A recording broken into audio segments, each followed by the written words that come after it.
Well, I mean, anytime you're going up against Chris Sale, it seems like long odds, but Verlander pitched outstanding today and matched him. So it was really a huge win, and it was huge to take 2 out of 3. Walk us through the pitching duel early and what you saw from Verlander. It seemed like he was able to settle in very quickly. It was similar to what we saw in Kansas City. Is he had laser focus. He knew that this was a big game for us, and he seems to dial it up. His velocity was good. He held his velocity for about the 3rd inning. He got loose and he held his velocity the rest of the way through, and he did an excellent job. Brad, what was Sale, your understanding, so upset about when he hit Victor? They were claiming that someone with binoculars in center field was giving signs to Victor, which is. Well, I don't know. Maybe they changed their signs as a result of that. To me, it's a little bit ridiculous. I doubt Victor had a guy at U.S. Cellular Field with binoculars when he hit the home run off him. So I don't know if Victor has someone in every stadium. It's a little bit ludicrous to me that they would even make this claim. And I think it's a little weak that they would hit him. You don't take a chance. If they injure Victor there and we're in the playoff hunt, that's bad news. I mean, that just can't happen. He clearly did it on purpose. He made it obvious. And quite frankly, we can't even do anything about it because there's warnings issued. If we retaliate, now one of our guys gets suspended, that guy can be suspended right into the playoffs. So it was just weak on Sale's part. It seemed to wake you guys up, though. Possibly. You could make that argument. We scored that run off them, but, possibly. How did they communicate to you that they thought you were stealing signs? Did they say it to you? Well, when we're on the field, it was said to somebody. It was. Yeah. But only when Victor was batting? I gave you all the information I have.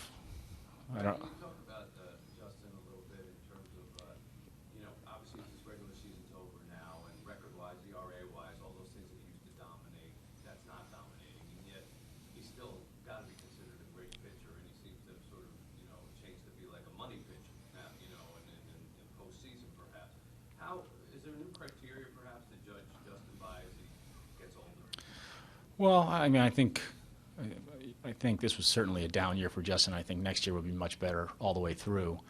But I do believe that he's one of those pitchers, one of those players who, the brighter the light, the better he is, generally speaking. Might have an off game here or there, but I just think he rises to an occasion. About the 8th, how impressed were you with the guy's ability to be able to manufacture those runs? I mean, it was outstanding. It was a tough pitch to squeeze on by Romine, got it down. Obviously, Doc Holliday set that up with the sack, but and then being able to tack on top of that was just kind of gravy with Raj's infield single. In a pennant race, like you mentioned, with both benches clear and both bullpens clear, what's going to do your win? I really just don't want anyone getting hurt. That's the main concern, is that if it comes to some type of blows. It didn't really seem like it was going to come to that, but my concern is we're trying to get into the playoffs. If we're in the playoffs, one of our players gets hurt, that's an issue. So that's the one thing that stands out. And obviously, you don't want to get guys suspended or anything like that. Back-to-back nights you've had where they've taken the lead and then you guys have immediately responded, and how crucial is that going to be down the stretch? Well, scoring runs after the other team after your opponent scores is a lot of times a momentum shifter, and vice versa. If you score and you can shut them down the next half inning, it tends to stop them in their tracks a little bit. So anytime you can score after they score, it seems to reverse the momentum right back the other way. You talked about Davis and what his speed brings to your offense. Well, it's a different dynamic. It immediately takes the pitcher's focus off of the hitter when he's on base, whether he's on first or second. He's one of the few guys in baseball that 40,000 people know he's going to steal, and they still steal and make it the vast majority of the time. So he changes the game when he's on the bases, and he changes the game for the hitters that are coming up after him. Does it make it harder for Kinsler to know the swing, or the protection swing, or does it affect his at-bats? Generally speaking, he probably takes when Raj goes, because Raj is such a good base stealer. unless he has 2 strikes, obviously. Did the add-on runs in the 8th change who you were going to pitch in the 9th? Yeah, once we got to 4, it was Soria. 4 or 5. It was going to be Nathan, and then it was Soria 4 or 5, and then actually if Miggy gets a hit and we score another run, it would have given more time for Sanchi to be ready, and we probably would have gotten Sanchi an inning instead. Was he ready? Did he hear? He was ready, yeah.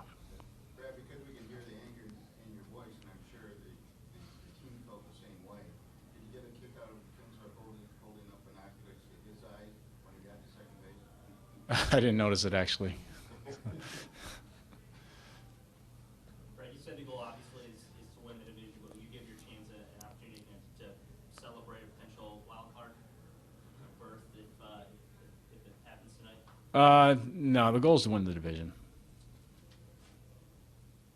Brad, you had Back in the sixth, when it was a much tighter game, you had Holiday hitting, but McCann hit better. Was there any thought to pinch hit again? Well, I mean, if I wanted to really, with Sale still in the game, I would have started McCann if I wanted him to hit. There would be no reason to pinch hit that in that scenario. Brad, you had Sanchez warming up early in the game. Was that just kind of? I didn't have him warming up. He was probably just loosening his arm up. I didn't know if that was just something Well, when he knows a line pitch to get his arm loose. Well, we have talked to him about, because he's used to being a starter, maybe getting up around the 5th or so and just tossing a little bit to kind of loosen up the joints. That way, if we call on him in the 6th or 7th, he's already a little bit ahead of the game.